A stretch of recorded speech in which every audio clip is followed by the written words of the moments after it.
Бүгінгі лекциямыздың тақырыбы тарих және қоғамдық пәндерді оқу әдістемесі. Бұл тарихты оқу әдістемесі пәні бойынша лекция. Тарих және қоғамдық пәндерді оқу әдістемесі. Бүгінгі лекцияда қаралатын мәселе дәріс сабақ оқытудағы ең негізгі үрдіс. Екінші семинар сабағы, оны өткізу жолдары. Үшінші реферат оқушының ізденіп жазған шығармашылығы. Негізгі ұғымда дәріс сабақ, семинар сабағы, реферат. Дәріс сабақ оқытудағы ең негізгі үрдіс. Оқыту білім беру тәжірибесі педагогикалық үрдістің сапасын үнемі арттырып отыруды талап етеді.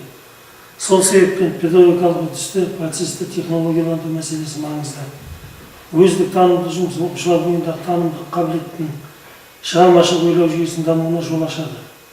Тарих сабағында тарихи материалдарды, көркем әдебиетті, деректі құжаттарды, баспа ағындарын мақсатты пайдалану арқылы оқушылардың ақыл-ойын, адамгершілігін, эстетикалық, интеллектуалдық таным сезімін дамытып өздігінен ізденуіне қолайлы жағдай тудырады. Сабақ беру әдісінде оқушылардың өз бетімен танымдық қабілетін дамытуға бағытталған тапсырмалар берілуі тиіс. Оқушылар әңгімелер, өлеңдер, өтек өлеңдер, диалог, журнал, реферат, сахналық қойылымдар, конспект, келешектегі болжам, өмірнамалар жазып, сапарнамалар, қарсы өз бетімен кітап оқып, журнал, газет шығарады. Әртүрлі ақпараттарда кітап, оқулық, көркем әдебиет, баспа беттері, көмекші құралдары, деректер, құжаттар, тарихи өлеңдер, шежірелерді зерттеу үшін басына іріктейді. Цитаталар алу, конспектлеу, жоспар, тезистер қарастыруға машықтанады. Осы мақсат негізінде көз алдына мынандай басты міндеттер қойылады. Сабақты талдау, жайында түсінік беру және оған жан-жақты сипаттама жасау. Өзіндік талдау жүргізудің мәселелерін ауқымды түрде ашып көрсету. Тарих сабағында оқушыларға өзіндік талдау істеу жұмыстарына бағыт-бағдар беру. Келесі мәселе тарих сабақтарында интерактивті оқыту әдістерін қолданудың маңызы. Қазіргі ғалымға дамып бара жатқан 20-ші ғасырдағы қоғам үрдістері бүгінгі ұрпаққа қат-қабат міндеттер қойды. Солардың бірі білім саласында оқушыларға осы заманға сай білім жүйесі, білім әдістерімен сабақ беру. Яғни бұл орта мектептерде тарих пәнінен сабақ беруде интерактивті оқыту тәсілдерін қолдануды тиімділігі болып табылады. Оқытудың ойынды формасын тарих сабақтарында қолданып, оқыту оқушыларды сол өтіліп жатқан материалдардағы заман кезеңіне тереңірек үңілуге, сол кезлерін сезінуге, белсенді лидерлік етуге итермелейді. Оқытудың ойынды формасына кіретін әдістерге рөлдік ойындар, конкурстар, жарыстар, тренингтер, интеллектуалдық шолулар, бейінген тағы басқа іс-шаралар өз кезінде оқушылардың осы пәнге деген ынтасын арттырары сөзсіз. Қолданылатын ойын атауларын тізбелесек, олар тарихи шынжы, саяхат, жас деректанушы, 20-ші ғасыр көшбасшысы, проблемалық полемика, тесттік конкурс, тарихи сахналық қойылымдар тағы басқалары.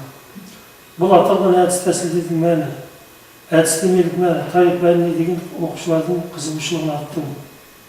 Тәрбиелік мәні, оқушыларды өз елінің барлық тарихи құндылықтарын құрметтеуге тәрбиелейді. Теориялық сипаты, оқушылардың өзін-өзі ұстау, ерекшеліктері, сөйлеу стильдерін қалыптастыруға көмектеседі. Енді әрбір сыныпта өтілетін тақырыптарда қолданылатын интерактивті әдістерге тоқталып өтсек. Тарихи шынжы, ойын тізбегі. Бұл тәсіл кез келген сыныпта тарих пәнінде қолдануға қолайлы.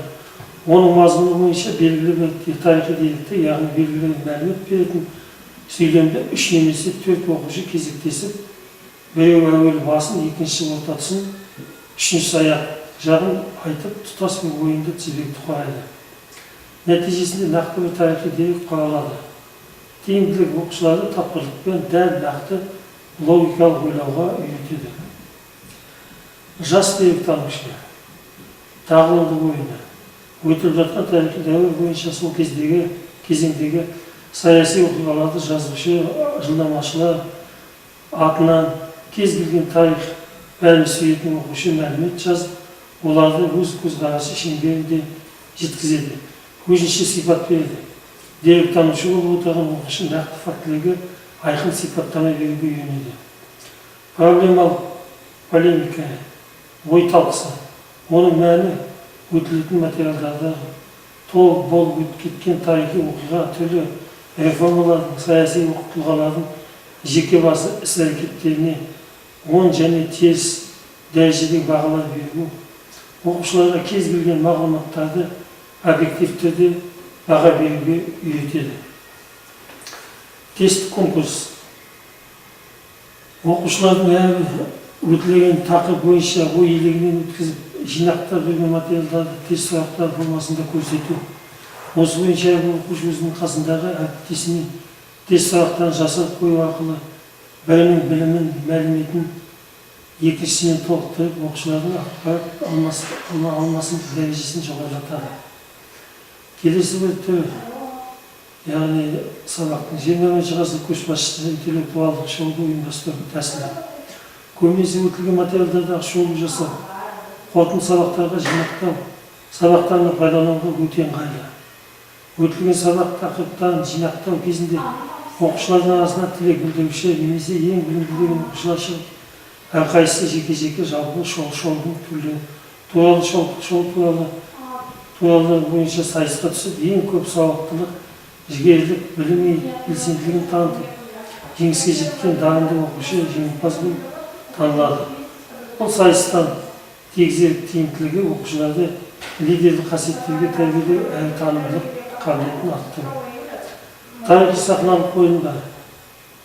Яғни бұнда әсіресе Қазақстан тарих пәнінің сабақтарында жинақтау сабағы ретінде бұл тәсілді қолдану оқушыларды сол болып жатқан оқиғалар тізбегіне, реформалар кезеңіне, тереңірек енуіне, мүмкіндігінше көбірек сезінуіне ықпал етеді.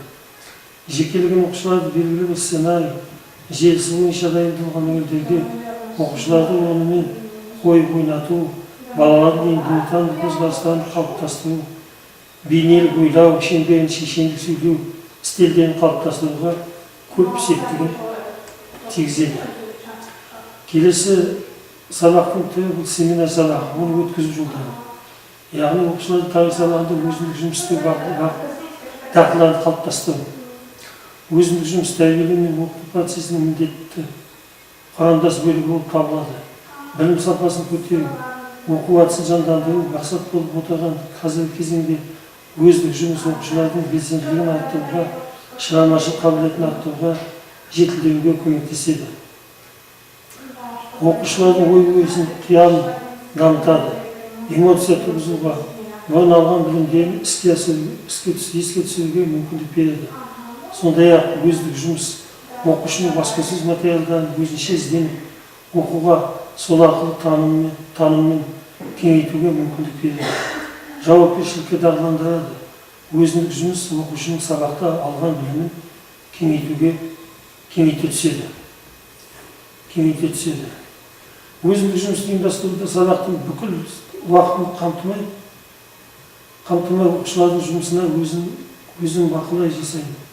Бастамасы сыныпта орындалып қалған үйде орындайды. Сабақтан тыс яғни. Өз бетін жұмыс істеуді ұйымдастырудың маңызды шарты өтілген курстардағы біліміне сүйене отырып жүзеге асыру. Өзіндік жұмыстар.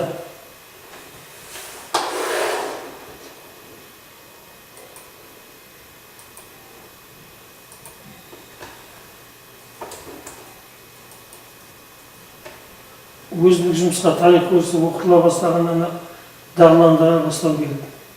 Курсты жаңа бастаған оқушылар пәнді оқып мазмұндауға алғашқыда дағдылана алмайды.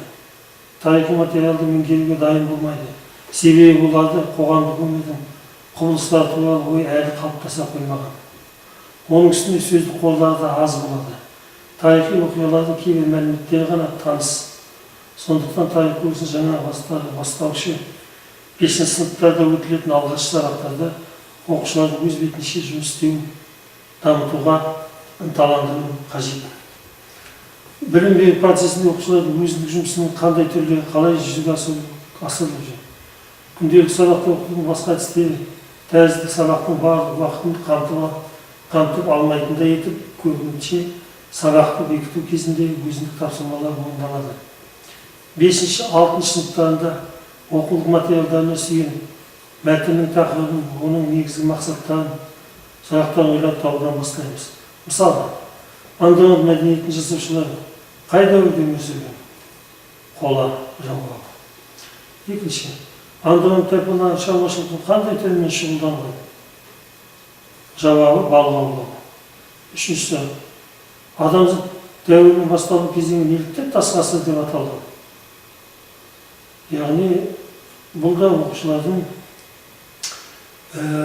неге тас ғасыр аталуының себебі, яғни негізгі құрал тас болғандықтан тас ғасыр аталған жауабын береді. Бұдан соң қарапайым жоспарлар оқушыларға тапсырылады. 5-ші сынып оқушылары көне дүние куәлары тақырыбы бойынша төмендегідей жоспарланады. Тас құрал дәуірі, егіншіліктің басталуы, тарихи деректер. Яғни, бұл жаңағы оқушылардың өзінің көзқарастарын дамытуға, логикалық ойлауға, жүйелеуге үйретеді, дағдыландырады. Келесі реферат, яғни оқушының ізденіп жазған шығармашылығы. Реферат жазу оқушы шығармашылық жұмыс. Ол өзіндік шығармашылық шебер меңгеру, оқушының даму жолындағы маңызды сатының бірі. Бұл жағдайда мына аргументтерді ескеру керек. Бірінші аргумент. Реферат жазуда шығармашылық талабын меңгермейінше оқушының белгілі бір табыстарға қол жеткізіп, оның шығармашылық биіктікке көтерілуі қиын. Рефлексия, өзіндік талдау. Оқушының өзіндік дамуын ілгері жылжытатын ең тиімді әмбебап тәсіл. Екінші аргумент. Реферат оқушы үшін өзіндік шығармашылық жұмыс. Яғни оқушы үшін өзіндік шығармашылық жұмыс. Реферат жазумен тарихи шығармалар жазу оқушының ғылыми ізденіс дағдысын қалыптастырудың ең тамаша тәсілі. Басқа да шығармашылық істің өкілдері сияқты оқушының сезімталдығын есепке алатын болсақ, оның рефераттық жұмысын талдау мен шығармашылығын бағалау құқығы оны көптеген артық тебеністер мен қобалжулардан құтқарады.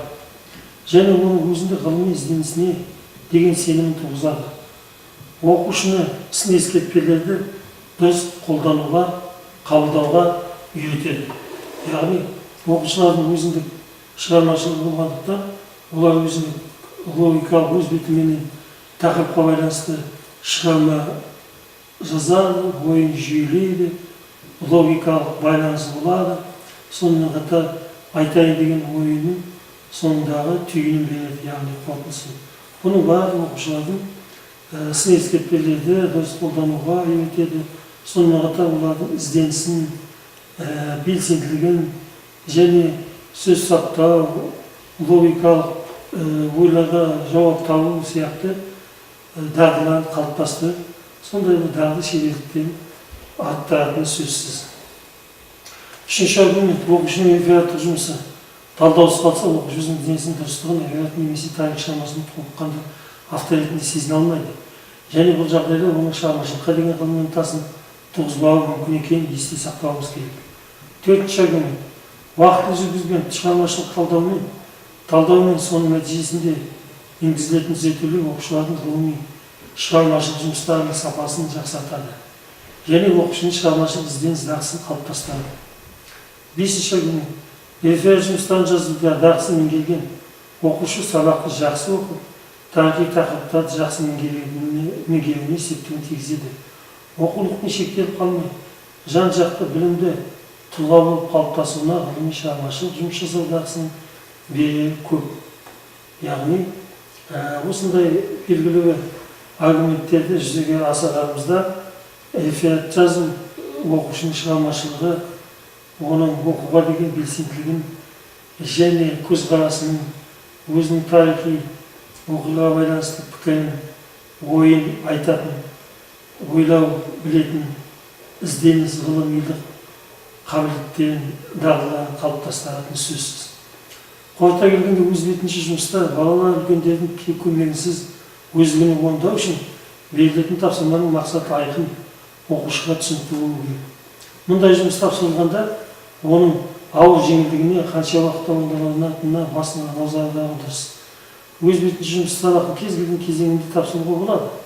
Мысалы, жаңа сабақ түсіндіру кезеңінде, қайталау сабағында сабақты бекіту кезеңдерінде тағы басқа. Мұғалім оқушылардың өздігінен орындайтын жұмыс түрлерін әр пәннің ерекшелігін ескере отырып, алдын ала дайындалу керек. Сонда ғана сабақ жүйелі, өзіндік жұмыстар сапалы болады. Оқушылардың өздігінен жұмыс істеу әрекеті бірден қалыптаспайды. Ол өте күрделі болғандықтан, қарапайым сатыдан күрделі сатыға қарай дамиды.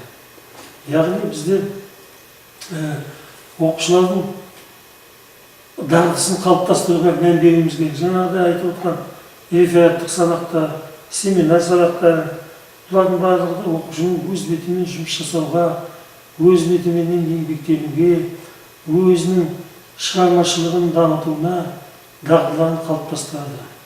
Енді бекіту сабақтары бойынша мысалға сабақтың семинар-түрінің типін таңдап алуға неге сүйенеміз деген мәселеге жауап іздейсіздер.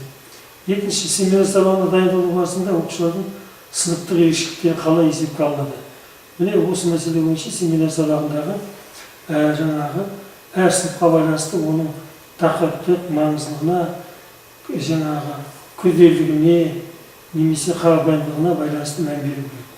Сыныптағы ерекшелікті ескерілу керек. Үшінші, реферат жазудың талаптарын оқушыларға үйретудің жолдары қандай? Яғни бұл не? Тарихи шығарма, өз бетімен ойын баяндау, алған білімдерін жаңағы қорытынды түйіндерін жеткізе білу, есте сақтау қабілетін қалыптастыру мәселе.